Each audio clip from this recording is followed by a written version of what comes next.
Hello, नमस्कार। आप लोग अच्छे होंगे। हम लोग मैनेजमेंट पढ़ रहे हैं, principle of management. Principle of management में हम लोग थ्योरीज पढ़ रहे थे और थ्योरीज में कौन कौन सी थ्योरीज कैटेगराइज की गई थी वो सब चीज़ें हम लोग देख चुके थे कि कौन से क्लासिकल थिंकर्स में आते हैं, कौन सी बिहेवियरल थ्योरी में आती है, कौन सी मॉडर्न थ्योरी में आती है। ये सब चीज़ें हम लोग देख चुके थे। आज फर्स्ट थ्योरी पढ़ना है, क्लासिकल थ्योरी की साइंटिफिक मैनेजमेंट अप्रोच। तो बताया था कि क्लासिकल अप्रोच में मेनली 3 पर्सन आते हैं जिनका योगदान है। फर्स्ट पे टेलर का, सेकेंड फ्यूल का एंड थर्ड पे मैक्स वेबर। मैक्स वेबर, ये 3 लोग जो आते हैं क्लासिकल थ्योरी में आते हैं। इनके द्वारा साइंटिफिक मैनेजमेंट है जो कि इस क्लास में हम लोग स्टडी करेंगे। फ्यूल के द्वारा दिया गया एडमिनिस्ट्रेशन थ्योरी या ऑर्गेनाइजेशन थ्योरी या प्रोसेस थ्योरी कहा जाता है, या 14 प्रिंसिपल्स एंड मैक्स वेबर की ब्यूरोक्रेसी थ्योरी। ये 3 प्रिंसिपल्स आते हैं क्लासिकल थ्योरीज में। तो क्लासिकल थ्योरीज में फर्स्ट पर टेलर हम लोग पढ़ रहे हैं, लेकिन यहाँ पर कुछ चीज़ों को पहले से बता देना चाहता हूँ कि कोई क्वेश्चन आपसे पूछे कि जो आप ये बोल रहे हैं कि क्लासिकल थ्योरीज है, फिर सेकेंड में हम लोग पढ़ेंगे बिहेवियरल एंड मॉडर्न। ये हम लोग थ्योरी पढ़ेंगे। कुछ जैसे 3 इसमें पढ़ेंगे, 2 इसमें पढ़ेंगे, 3 4 इसमें पढ़ेंगे। सभी के लिए अलग अलग क्लासेस चलेंगी, इसमें कोई दिक्कत नहीं है। बट हम लोग देखेंगे कि आखिर कोई क्वेश्चन पूछ सकता है कि ये बताइए कि classical theory, behavioural theory, modern theory को किस बेस पर कैटेगराइज किया गया है कि ये लोग आएंगे बिहेवियरल थ्योरी में, ये लोग आएंगे क्लासिकल थ्योरी में, ये आएंगे मॉडर्न थ्योरी में। तो जो यहाँ पर चीज़ें बताई गई हैं उसी को ध्यान में रखते हुए हम लोग इसको कैटेगराइज करते हैं। तो फर्स्ट पर देखिए, जैसे तो आपको इजीली समझ में आ जाएगा पॉइंट से। जैसे साइलेंट फीचर, क्लासिकल थ्योरी के फीचर्स क्या हैं कि जो जो लोग क्लासिकल थिंकर्स में आएंगे, क्लासिकल थिंकर्स कहिए या स्कूल कहिए। स्कूल क्यों कहा जाता है? क्योंकि एक विचारधारा के लोग एक साथ जब रहते हैं, दैट इज स्कूल। स्कूल कहाँ से लिया गया है? सी में जो फिश रहती हैं उनसे लिया गया है, क्योंकि जानते हैं कि जो समुद्र की मछलियां होती हैं वो एक साथ रहती हैं, क्योंकि वहाँ पर मत्स्य नीति लागू है। मत्स्य नीति मीन्स कि बड़ी मछली हमेशा छोटी मछली को निगल जाएगी, खा जाएगी। तो जो भी मछली का झुंड एक साथ चलता है और ये एक दूसरे को खा नहीं सकती हैं, इसीलिए इसको स्कूल कहा जाता है।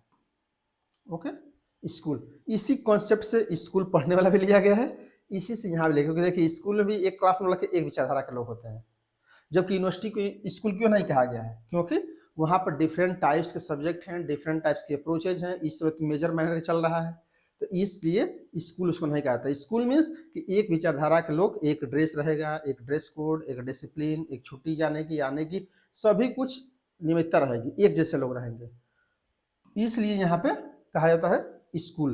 राइट, तो इसको स्कूल कभी कहता है, थॉट भी पूछा जा सकता है, थिंकर्स भी कहा सकता है। तो ऑल इज इक्वल। ओके, यहाँ पर क्या है क्लासिकल थ्योरीज में? फर्स्ट देखिए, फाउंडेशन ऑफ मॉडर्न मैनेजमेंट। तो फर्स्ट अप्रोच क्या है कि जो क्लासिकल थ्योरीज का कि ये मॉडर्न अप्रोच का फाउंडेशन है। जो अप्रोच आ रहा है वो भूमिका कार्य करेगा, कंक्रीट का काम करेगा, इसलिए इसको साइलेंट फीचर में रखा गया है। फर्स्ट तो सेकेंड क्या है? क्लोज सिस्टम है। क्लोज सिस्टम इज जो ऑर्गेनाइजेशन है, ऑर्गेनाइजेशन की इंटरनल की बात की जाएगी।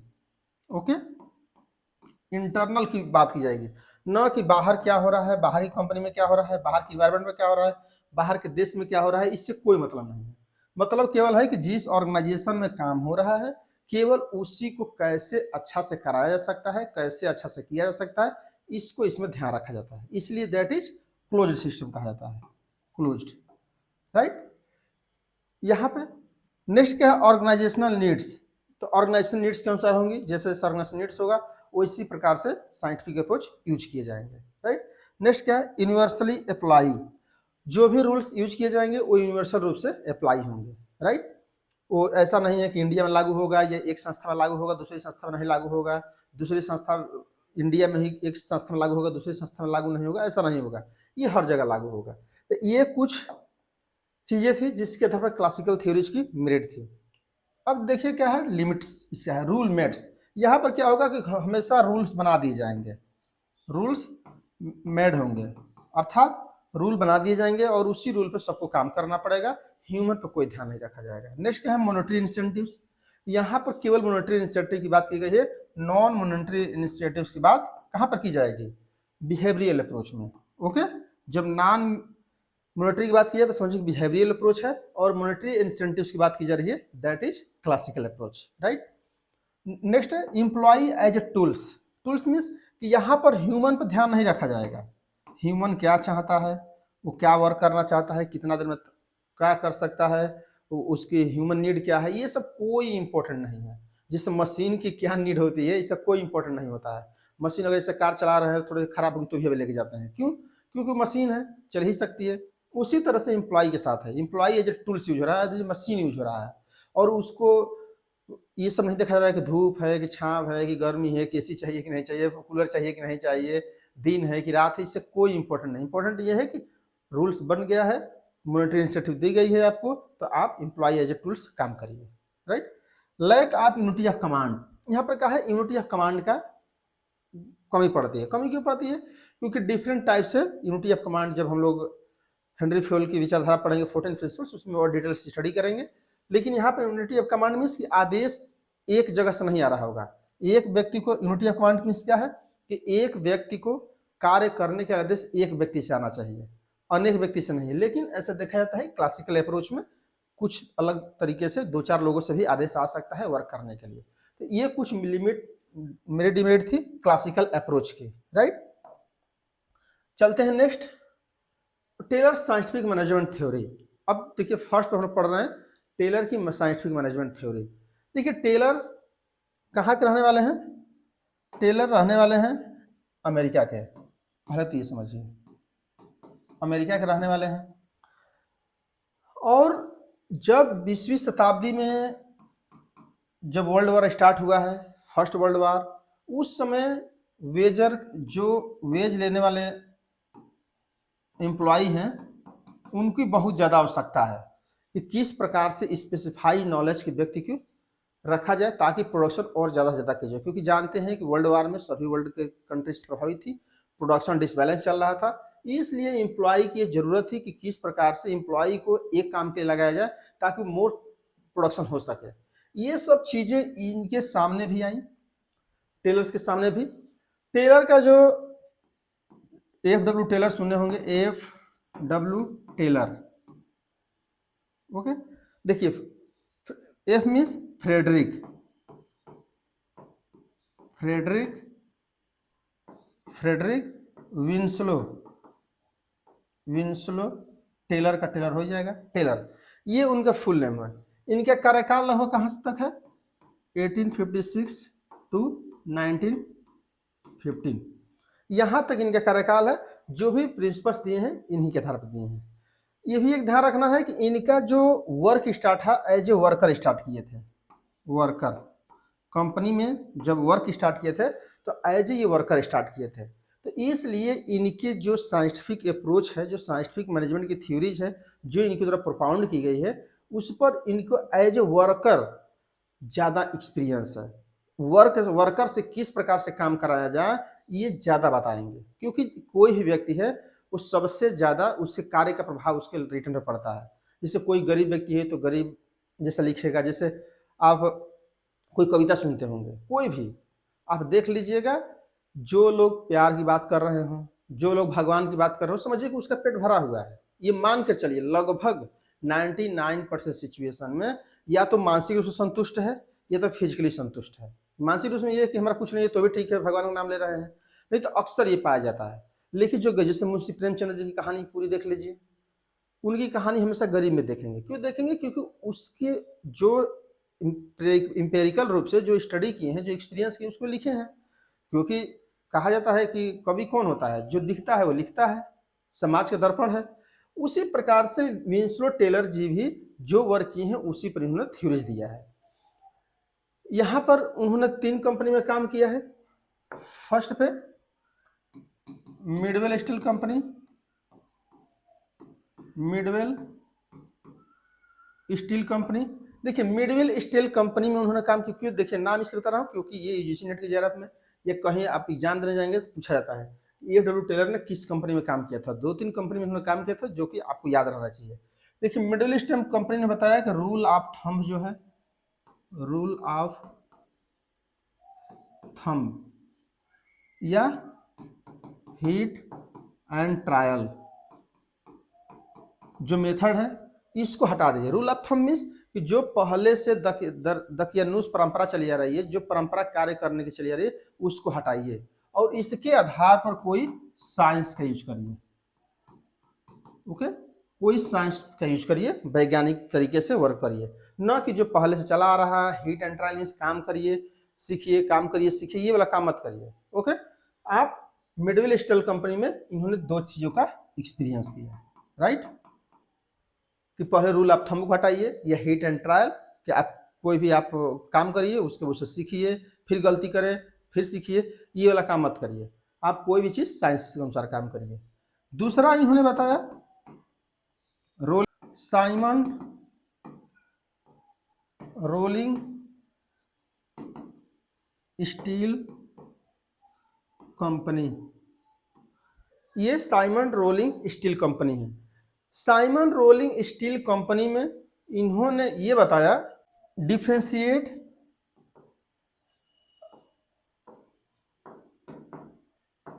वेज सिस्टम, वेज सिस्टम इसका मतलब क्या है?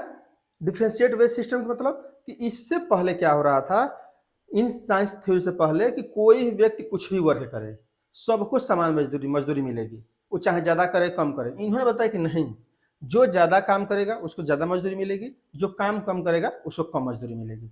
ये है डिफरेंशिएट वेज सिस्टम। थर्ड ये कहाँ पर वर्क किए? Bethlehem steel company, Bethlehem steel company में इन्होंने वर्क किया। और बेथलहेम स्टील कंपनी में था पिग आयरन वर्क, अर्थात यहां पर क्या था कि जो लोहा था पिग आयरन जिसमें जानते हैं कच्चा लोहा, तो कच्चा लोहा को लोग उठा रहे थे, तो इन्होंने बताया कि किस प्रकार से मजदूर को डिवाइड किया जाए तो और इजीली काम हो सकता है, उसको क्या चीजें दिया जाए, उसको पलटा दिया जाए उठाने के लिए, ये सब चीजों इन्होंने बेथलहेम स्टील कंपनी बताया। अर्थात उन्होंने टूल्स पर भी ध्यान रखा कि क्या क्या चीजें करना चाहिए।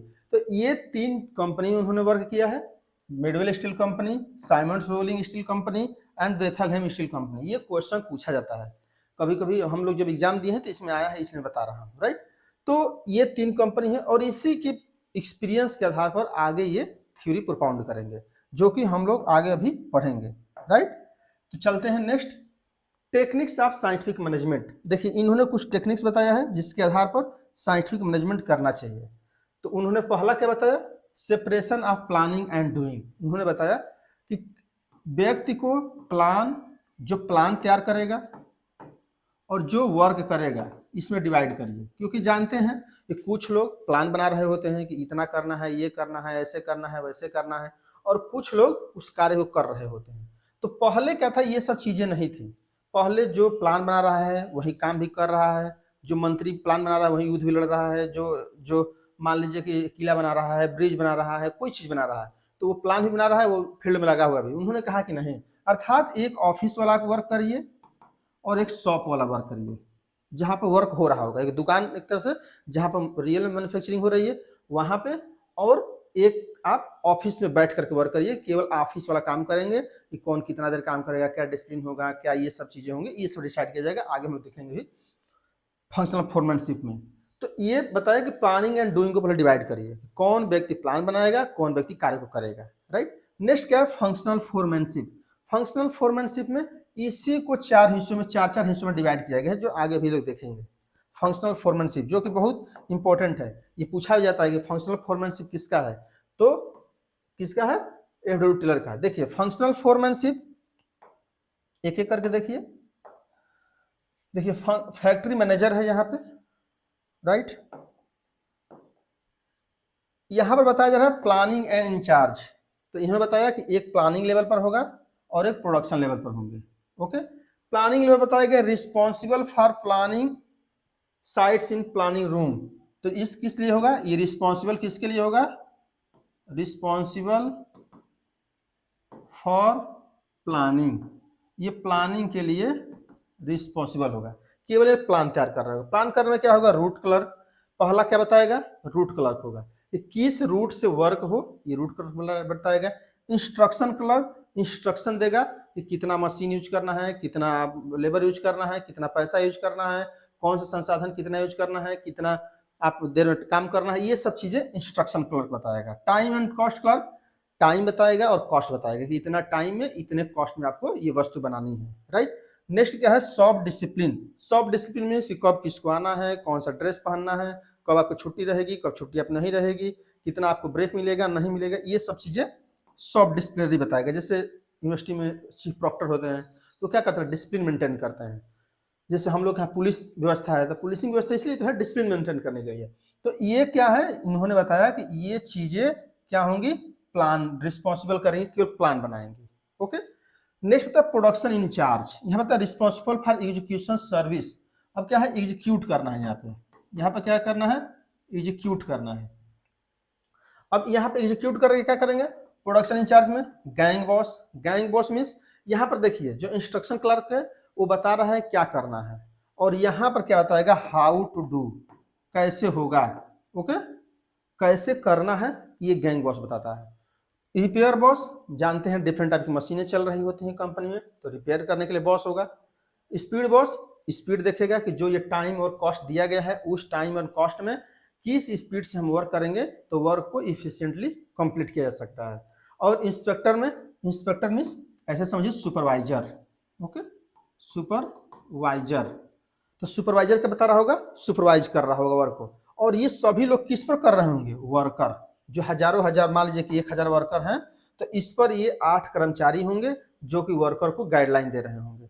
इसीलिए देखिए यहाँ पर कहा जा रहा है lack of unity of command. Last में जो डेमेट बात किए थे, देखिए है कि नहीं, एक व्यक्ति को देखिए रूट क्लर्क भी डायरेक्शन दे रहा होगा, इंस्ट्रक्शन दे रहा है तो इधर से भी डायरेक्शन आ रहा है डिफरेंट टाइप से। इसीलिए कहा जा रहा है कि lack of unity of command है, कि आदेश एक से ज्यादा जगह से आना चाहिए, राइट। जबकि हेनरी फ्यूल क्या कहते हैं कि आदेश केवल एक व्यक्ति से आना चाहिए। इसीलिए यहाँ पर थोड़ी सी कॉन्फ्लिक्ट चल रहा है, राइट। तो आई थिंक आप लोगों को चीजें क्लियर हो चुकी होंगी कि फंक्शनल फोरमैनशिप क्या होता है, राइट।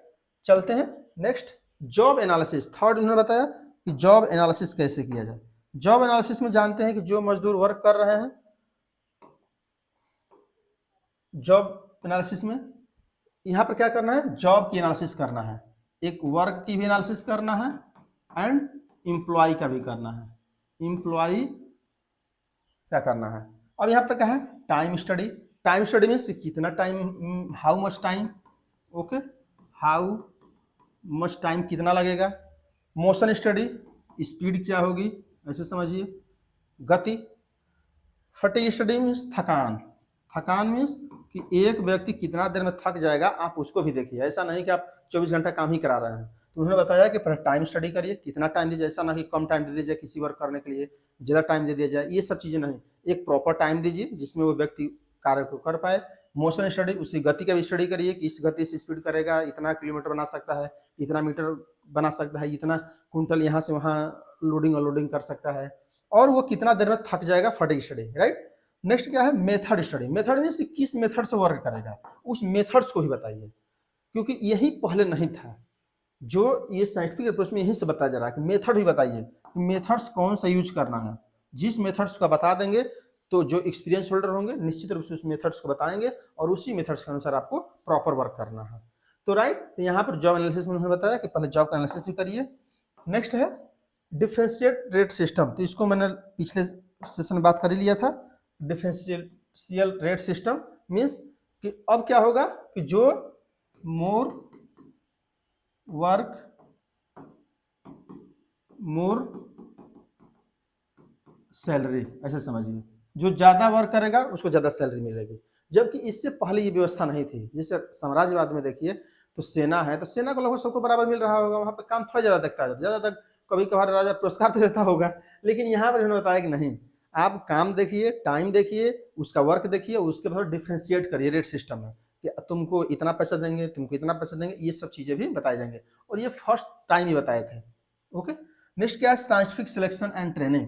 जो भी व्यक्ति की नियुक्ति कर रहे हैं वो साइंटिफिक तरीके से करिए, उसकी क्वालिटी क्या है, वो क्या करना चाहता है, उसकी प्रॉपर ट्रेनिंग दीजिए, ये सब चीज़ें। और जानते हैं कि राजाशाही में क्या हो रहा है, उससे पहले तो राजाशाही चल रही थी ना, तो अब उसमें क्या हो रहा है, जानते राजा जिस पर हाथ रख दे वही मंत्री बन जाए, वही सेना का अध्यक्ष बन जाए, वही सेनापति बन जाए। इसमें कोई क्वालिटी थोड़े थी। बाहुबली देखे होंगे तो बाहुबली में कोई क्वालिटी होती थी? ये था कि जो उस पर राजा ने हाथ रख दिया वही सर्वोच्च हो गया। तो उन्होंने बताया कि ऐसा नहीं होगा, ये रूल ऑफ थंब था, पहले जो चला रहा था वो चल रहा था, अब इस समय ऐसा नहीं है। आपको साइंटिफिक तरीके से सिलेक्शन एंड ट्रेनिंग करनी है। राजा की मन की बात नहीं होगी कि जो जिसको कह दे वही बन जाए। ओके, नेक्स्ट क्या है, मैनेजमेंट बाय एक्सेप्शन। देखिए management by exception FW Taylor का है, और एक मैनेजमेंट बाय ऑब्जेक्टिव है, MBO, management by objective.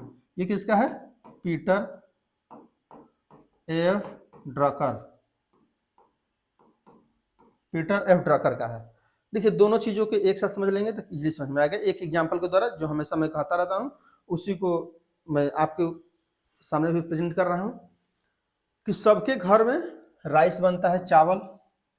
Okay, जानते हैं कि जैसे ये थाली है, थाली में चावल भी है, कंकड़ पत्थर भी है, सब है। सिंपल सी बात है कि जब इसमें राइस ज़्यादा हो और कंकड़ पत्थर कम हो, स्टोन कम हो, तो आप स्टोन को बाहर कर देंगे तो चावल बच जाएगा। उसी प्रकार से इसको कहते हैं मैनेजमेंट बाय एक्सेप्शन।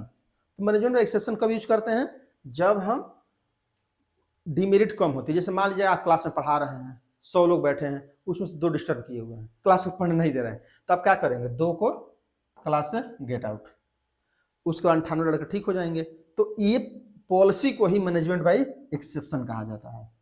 और ये देखिए क्लास में बहुत ज़्यादा होता है, आप अगर ध्यान दिए होंगे तो ये सबसे ज़्यादा होता है। चलो खड़े हो जाओ तुम, चलो गेट आउट।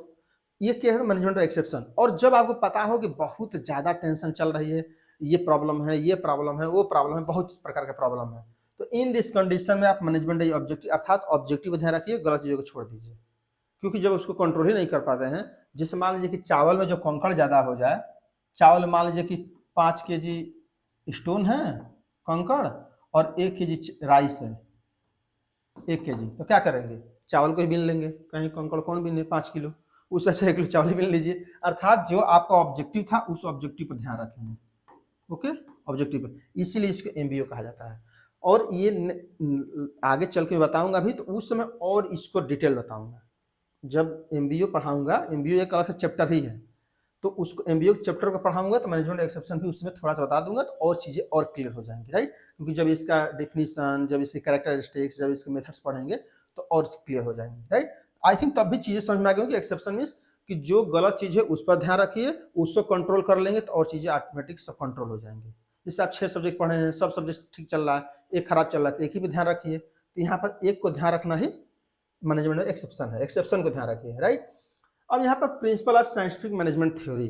देखिए प्रिंसिपल, अब ये तो उनका कार्य करने का तरीका बताए थे अभी तक, लेकिन जो हम लोग पढ़ रहे हैं कि ये क्या है, father of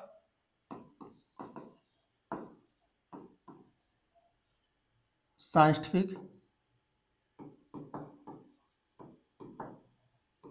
management theory, scientific management theory के पिता हैं। अब आप सोचिए कि क्यों कहा जाता है, अभी तक तो ऐसा कुछ काम नहीं किए जिसके कारण कहा जाए। तो उन्होंने एक बताया चीज, उन्होंने बताया कि मेंटल रिवोल्यूशन, मेंटल रिवोल्यूशन, मानसिक क्रांति, मानसिक क्रांति। उन्होंने कहा कि कोई भी वर्क आप कर रहे हैं, चाहे आप एम्प्लॉय हो, ये इसेंस है। इसेंस मीन्स सार, ये सार है। इसेंस क्या है कि कोई व्यक्ति हो, देखिए 2 ही एम्प्लॉय काम करेंगे, देखिए एम्प्लॉय बाहर की बात नहीं की जाएगी, ध्यान रखिएगा। तो यहाँ पर या तो एम्प्लॉय होगा, ओके, या तो यहाँ पर जो मालिक होंगे, ओनर, वो होंगे, या जो प्लान बनाने वाले हैं ये होंगे। तो उन्होंने बताया कि चाहे एम्प्लॉय हो, चाहे ओनर हो, प्लानर हो, इनके अंदर इनिशिएटिव लेने की क्षमता जबरदस्त होनी चाहिए कि कोई नई चीज़ सीखें, नया चीज़ अप्लाई करें, नया चीज़ कैसे करें, कैसे और बेहतर तरीके से किया जा सकता है, ये सब चीज़ें होना चाहिए। अगर ऐसा नहीं है तो साइंटिफिक मैनेजमेंट थ्योरी अपना वर्क नहीं कर पाएगी। अर्थात एम्प्लॉय भी जब वर्क कर रहा हो तो कोई भी पहल करने की क्षमता, जिसको सुने होंगे पहल करने की क्षमता, क्योंकि यही व्यक्ति रिसर्च है। ऐसे समझिए कि कोई व्यक्ति काम अच्छा से कर पाएगा जब उसको इंस्टीट्यूट लेने की क्षमता देंगे, तुम जैसा चाहे वैसा करो, या तुम बताओ कि इसको और इजीली तरीके से कैसे किया जा सकता है। तो वो कब बताएगा? जब मेंटल रिवोल्यूशन होगा, उसकी मानसिक क्रांति जब आ जाएगी, अंदर उसकी क्रांति चल रही होगी कि इसको ऐसे करना है, इसको ऐसे करना है, तब तो आएगा। तो इन्होंने बताया कि चाहे ओनर हो, चाहे प्लान करने वाला हो, चाहे एम्प्लॉय हो, उसके अंदर मेंटल रिवोल्यूशन होना चाहिए। और यही इस साइंटिफिक मैनेजमेंट का सार है, हृदय है, दिल है। अर्थात कोई भी साइंटिफिक मैनेजमेंट आप यूज तभी कर पाएंगे जब आपके मानसिक क्रांति आपके अंदर चलती रहेगी कि कब से कौन से बेहतर यूज करें, कौन सा टाइम यूज करें, कैसा डिफेंस सिस्टम यूज करें, रेट का कितना टाइम व्यक्ति थक जाता है। ये सब चीज़ें तब कर पाएंगे ना जब आपकी सोच अच्छी रहेगी, जब आप मानसिक रूप से बहुत अच्छा सोचेंगे, बहुत अच्छा वर्क करने के लिए सोचेंगे। वहीं यहाँ पर बताया जा रहा है कि ये मेंटल रिवोल्यूशन बहुत जरूरी है। उसी के आधार पर इन्होंने थ्योरी दी है 5 प्रिंसिपल्स, ओके, जिसके कारण से इनको जाना जाता है साइंटिफिक मैनेजमेंट के जन्मदाता के रूप में। इससे पहले चीजें बताई जा रही थी कैसे काम को कराने के लिए कैसे नियुक्त किया जाए, कैसे डिजाइन किया जाए वर्क को, कैसे जॉब का एनालिसिस किया जाए, कैसे फॉर्मेनशिप किया जाए, ये सब चीजें बताई जा रही थी। यहाँ पर क्या बताया जा रहा है कि जब साइंटिफिक मैनेजमेंट थ्योरी को कैसे इम्प्लाई किया जाए, और उन्होंने 5 टाइप्स के साइंटिफिक मैनेजमेंट थ्योरी बताया है, उसी को हम लोग को स्टडी करना है, राइट। तो आई थिंक यहाँ पर चीजें आपको क्लियर हो चुकी होंगी। चलते हैं नेक्स्ट पे, principal of scientific management theory. देखिए वहाँ यहाँ पर 1 बाय 1 करके देखते हैं principle of scientific management theory में। First, rule of thumb should be replaced with science. देखिए मैं पहले ही बताया था कि रूल ऑफ थंब मीन्स ऐसे चले कन्वेंशन, कन्वेंशन या परंपरा, जो परंपरा चली आ रही है उस परंपरा को हटाना है और साइंटिफिक अप्रोच लागू करना है, साइंस यूज करना है।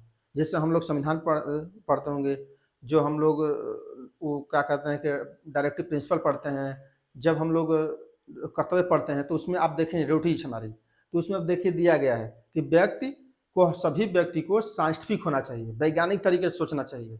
उसी प्रकार से यहाँ बताया जा रहा है कि जो रूल ऑफ थंब जैसे पहले आप करते आ रहे थे, क्योंकि देखिए दुनिया में सबसे आसान क्या है, जैसे हैं वैसे रहना, कोई भी जीव जंतु हो, लेकिन चेंज करना दुनिया का सबसे पढ़ा लिखा व्यक्ति के बस की बात है और कोई चेंज नहीं कर सकता है, सिंपल सी बात है।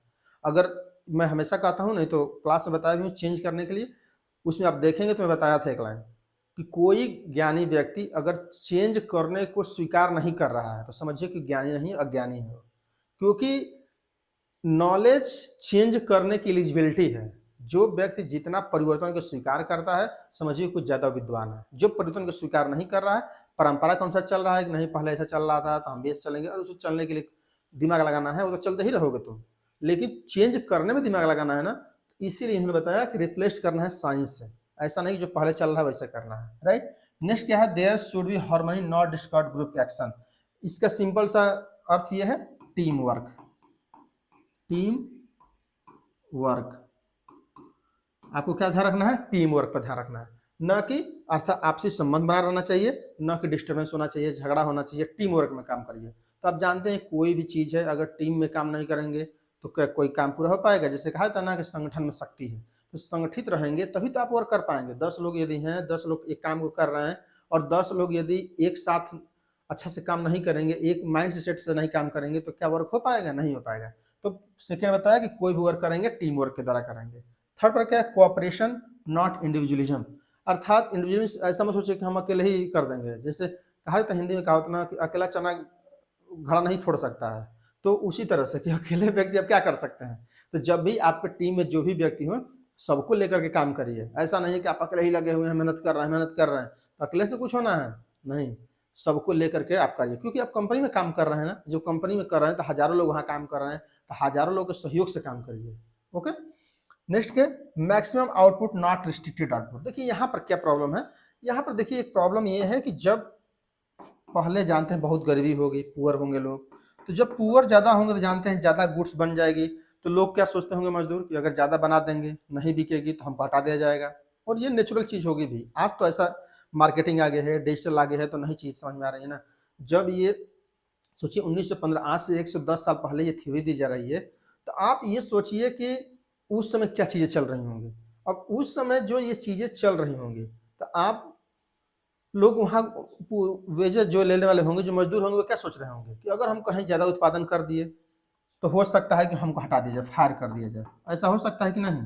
जैसे मान लीजिए 1 लाख वस्तु बना दिए और बिक ही नहीं रहा, क्योंकि गरीब लोग हैं, पैसा नहीं है, जनता खाने बिना मर रही है, तो वहाँ कोई गुड्स ले पाएगा? नहीं ले पाएगा। नहीं लेगा तो आपको हटा दीजिएगा, अरे बिक नहीं रहा है, आप चलिए घर जाइए, अर्थात ओवर प्रोडक्शन हो जाएगा। तो इसलिए लोग काम नहीं करना चाहते थे, कहते कि नहीं काम कम करिए, ताकि जैसे मान लीजिए वर्ल्ड वार हो रहा था, फर्स्ट वर्ल्ड वार में ये स्थिति थी, आपको बता दें, इंटरेस्टिंग में एक जगह पढ़ रहा था, उसमें ये पता चला कि जब दो देश के मजदूर लड़ रहे थे सेना, तो आपस में मिल गए थे कि देखो तुमको भी 500 1000 रुपये जो भी मिलता हो, उसमें रेट नहीं लिखा था, तुमको भी मिल रहा है, हमको भी मिल रहा है पर डे, मर जाएंगे तो किसको मिलेगा? नहीं मिलेगा। इसलिए तुम हमको मारो आराम से, हम तुमको आराम से मारेंगे। युद्ध चल रहा है कई साल से, महीने से। क्यों चल रहा है? क्योंकि दूसरे को एक दूसरे को मारना नहीं चाह रहे हैं, क्योंकि ऐसे किसी को फायदा ही नहीं होगा। इसका मतलब क्या है कि युद्ध तुरंत चल रहा है, अगर खत्म हो जाएगा तो समाप्त हो जाएगा। इसलिए ये सब चीजें लागू की गई कि आप मैक्सिमम आउटपुट करिए, रिस्ट्रिक्शन आउटपुट मत करिए। मत सोचिए कि आपको फायर कर दिया जाएगा। आप मैक्सिमम प्रोडक्शन करिए, सेल करना कंपनी का काम है। और देखिए आज ये स्थिति कितनी बेहतर काम कर रही है।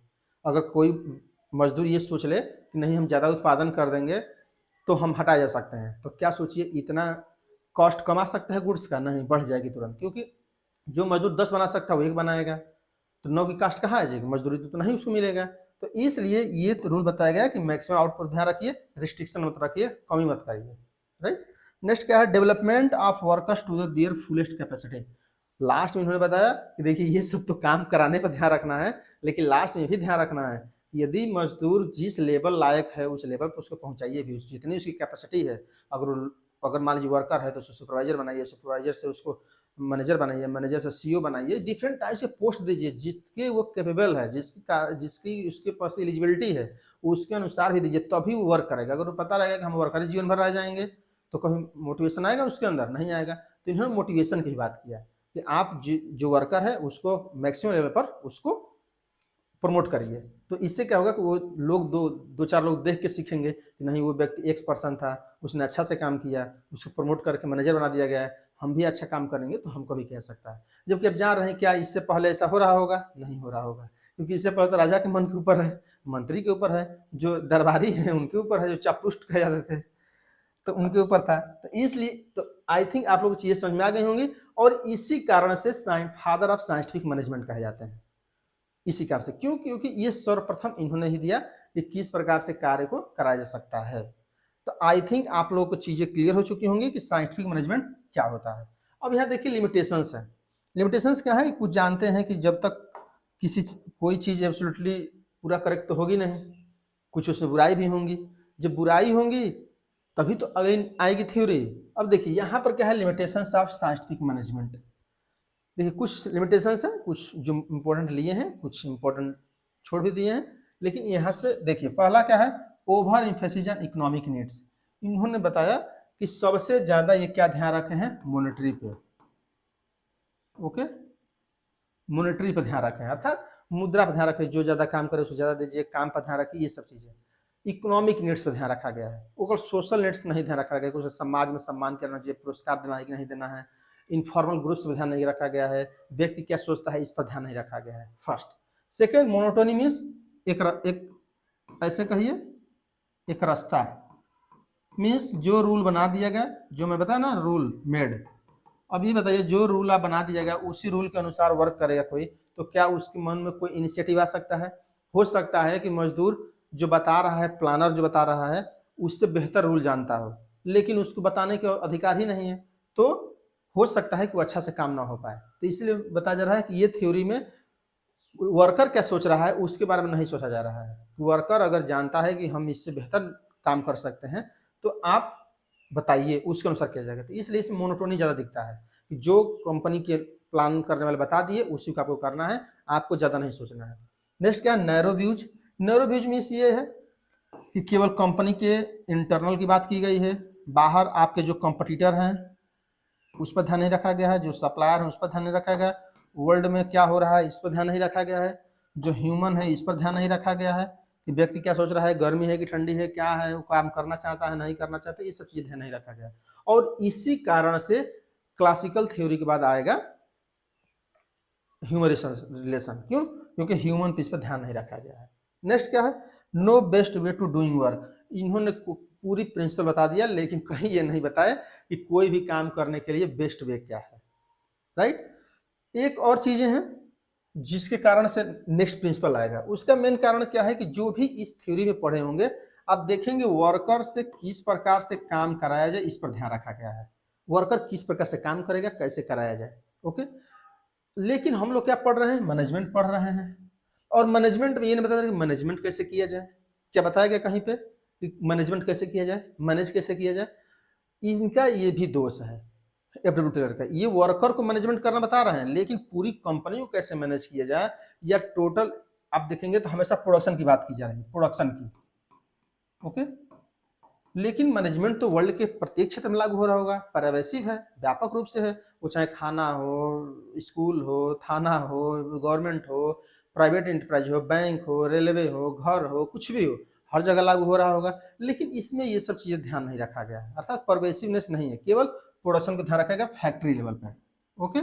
अर्थात केवल फैक्ट्री पर ही मैनेजमेंट लागू होता है, इस कॉन्सेप्ट के अनुसार ये है। लेकिन क्या ऐसा होता है? नहीं होता है। आप जानते हैं कि मैनेजमेंट वर्ल्ड के किसी भी क्षेत्र में लागू हो सकता है, वर्ल्ड के सभी क्षेत्र में लागू होता है। तो इसी सब के कारण अब क्या होगा, नेक्स्ट थ्योरी कब से आएगी, हेनरी फेयल की, हेनरी फेयल की थ्योरी आएगी, जो कि यूनिवर्सल थ्योरी होगी। वो वर्ल्ड के किसी भी क्षेत्र में, किसी भी कोर में, किसी भी इंडस्ट्री में, किसी भी एरिया में लागू होगी। तो ये जो प्रॉब्लम्स कुछ हैं, उसी प्रॉब्लम्स को सॉर्ट आउट करने की हेनरी फेयल की थ्योरी प्रोपाउंड की जाएगी। तो यहाँ तक आई थिंक आप लोगों को चीज़ें समझ में आ गई होंगी कि साइंटिफिक मैनेजमेंट क्या है, साइंटिफिक मैनेजमेंट के फाउंडर कौन है, फादर ऑफ साइंटिफिक मैनेजमेंट कौन कहे जाते हैं, उसमें कॉन्वेंटल रिवोल्यूशन क्या है, फोरमैनशिप क्या है, एटसेट्रा हम लोग चीज़ें देख रहे हैं। साइंटिफिक मैनेजमेंट को क्यों कहा जाता है, ये सब चीज़ें हम लोग देख चुके हैं। तो अगर आपको क्लास अच्छा लगा होगा तो इसको लाइक करिए, सब्सक्राइब करिए, शेयर करिए। नेक्स्ट हम लोग मिलेंगे नेक्स्ट थ्योरी के साथ, हेनरी फेयल के। तब तक देखते रहिए, इंजॉय करिए, खुश रहिए, मस्त रहिए। Thank you for watching.